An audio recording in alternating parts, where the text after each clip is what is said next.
Anyways, back the camera died, but like I was saying, I've been traveling for about the past year and a half, and just not really traveling for leisure, I would say. You know, there's a lot of people who kind of want to live that nomadic lifestyle where they're just moving around and, you know, just experiencing things, having fun, you know, chasing tail, whatever it may be, you know, partying or whatever. And it ain't nothing wrong with that. I don't see there's nothing wrong with that, because in life we have different seasons, and it might be a season for that for you in your life.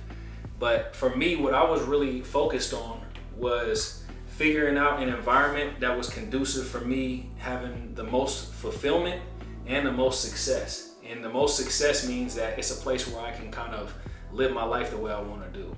You know, I'm a routine-oriented person. Where can I get into a routine where everything is fairly close to home? I can grocery shop That's here. Important. I can hit the calisthenics park over here. I found a little running trail I can get to over here. If I do want to cut loose a little bit, you know, I can go to this bar, this club, and go kick it over here. The food is good. The food is nutritious.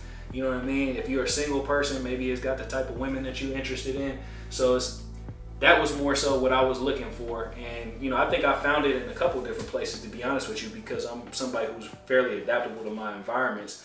But I think with all that being said, I'm looking at it now as like lifestyle trumps money. Yeah. Lifestyle and environment, the right environment trumps, you know, having a Mercedes Benz or you know, a Porsche or a Tesla or whatever it may be, whatever your dream car is.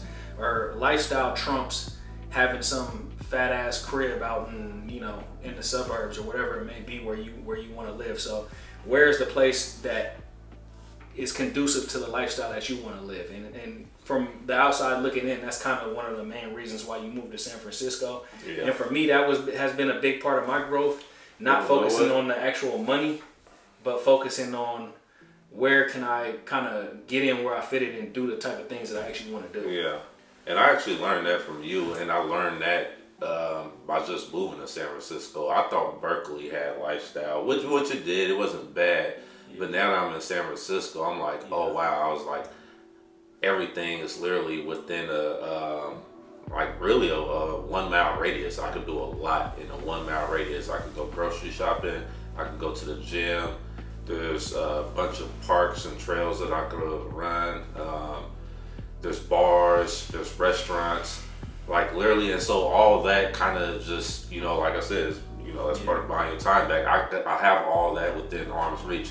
Now, one thing you're giving up about being in the city and having everything in arm's reach is a little bit of peace, and I understand that. You know, I have a lot of family in Texas, and they like their land, they like the quiet, they like the peace, which I get that too. So it's kind of just about what type of lifestyle you want. Like John said, for me, I like the convenience. You know, I'm young, I'm trying to do things. You know, I want to, you know, we talk about money, I want to make more money. So for me, it's kind of just having that time back, having the lifestyle where I could have everything near me, so I don't have to spend time doing X, Y, and Z. To me, that but to be honest with you, as far as the peace goes, like, this is a peaceful neighborhood. It is.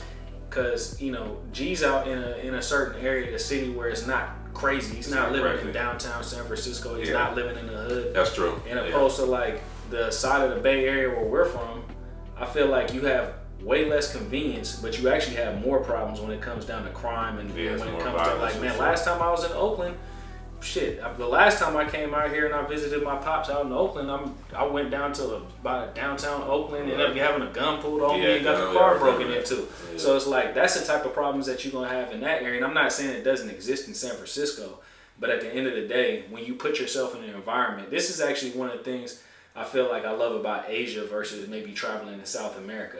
You have a level of comfort and a level of peace when it comes down to your safety and kind of peace of mind. Yeah, so I guess peace, the moral of this is peace comes in different fashions or, you know, different forms, because like you said, you have to be thinking about it.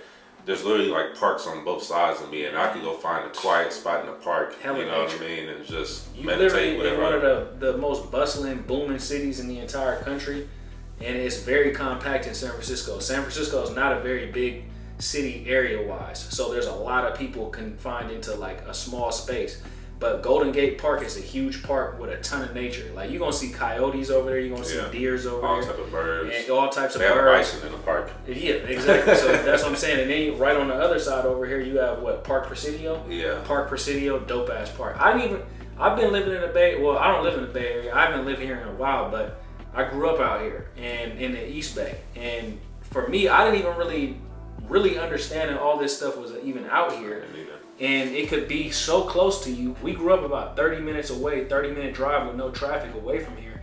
But we didn't know any of this stuff was out here. And my dad actually worked for Muni, which is a public transportation company out here for 32 years. And I still didn't know any of this stuff was out here. So the moral of the story is, even if you don't need to travel the world to find something new. You can find something close to home, and you can actually change your perspective and change your life just by maybe moving an hour away, or stepping outside of your comfort zone and hanging in an area that's a little bit more high end than maybe where you come from. And I think one of the things that I don't know how you feel about this, but for myself, when I was younger, I almost felt like I don't belong in that area. If it's something that's high end, or if it's a rich area, or if it's a place where people are moving and shaking, I don't belong there. And it's kind of ties back to something me and James always talk about. We talk about it in terms of fitness when it comes down to hitting personal records and shit like that. We always say we gotta let ourselves win, and it's like that's a mentality. So letting yourself win in terms of calisthenics or weightlifting or whatever it may be, or even running, is to be able to run a little bit further than you normally do. Run a little bit faster than you usually do, and let yourself do it, because we can hold ourselves back mentally. Being able to hit the 45-pound muscle up, if that's your PR, or being able to hit the 200-pound dip, or whatever it may be that you're doing. It's a mental thing, and you can actually stop yourself from doing it, because you can give up prematurely. And the same thing, it happens when it comes down to moving to an area or moving in different circles. You can go into the tech field, right? There's plenty of people who didn't go to college who was in the tech field, and they just happen to want it so bad. And that's actually something that me and James also talked about. It's kind of a concept we came up with, as far as you need to have a privilege. What do you call it? Not a privilege mentality.